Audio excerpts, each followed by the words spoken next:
Hi my families. நான் இன்னைக்கு வெண்டைக்காய் கூட்டு நான் எப்படி செய்வேன்றதை உங்களுக்கு நான் செஞ்சு காமிக்க போகிறேன். வெண்டைக்காய் நல்லா கழுவிட்டு டைமண்ட் சைஸில் கட் பண்ணி எடுத்துக்கணும்.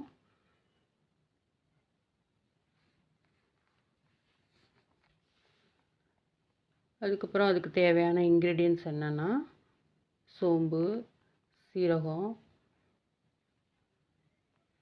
மிளகு, வரமிளகாய் 3, கருவேப்பிலை, தேங்காய் எல்லாத்தையும் போட்டு பொன்னிறமாக வறுத்துக்கணும்.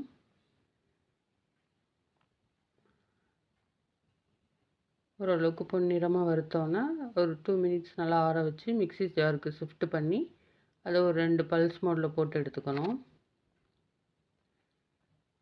அப்புறம் பேனில் கொஞ்சம் ஆயில் விட்டு கட் பண்ணி வச்சுருக்க கார்லிக் அதில் போட்டு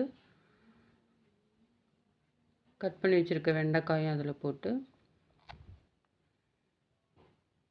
நல்லா வதக்கிக்கணும். அந்த ஒரு ஜெல்லி மாதிரி வரும், அது போகிற வரைக்கும் கொஞ்சம் நல்லா வதக்கிக்கணும். இப்போ தேவையான அளவு சால்ட்டு, கொஞ்சம் மஞ்சத்தூள் அதையும் போட்டு நல்லா மிக்ஸ் பண்ணி வதக்கிக்கணும். அந்த ஜெல்லி போயிடுச்சுன்னா வதங்கிடுச்சுன்னு அர்த்தம். இந்த டைமில் நம்ம அரைச்சி வச்சுருக்க அந்த பொடியை அது மேலே தூவி நல்லா கிளறி விடணும். கிளறிட்டோம்னா வெண்டைக்காய் கூட்டு ரெடி.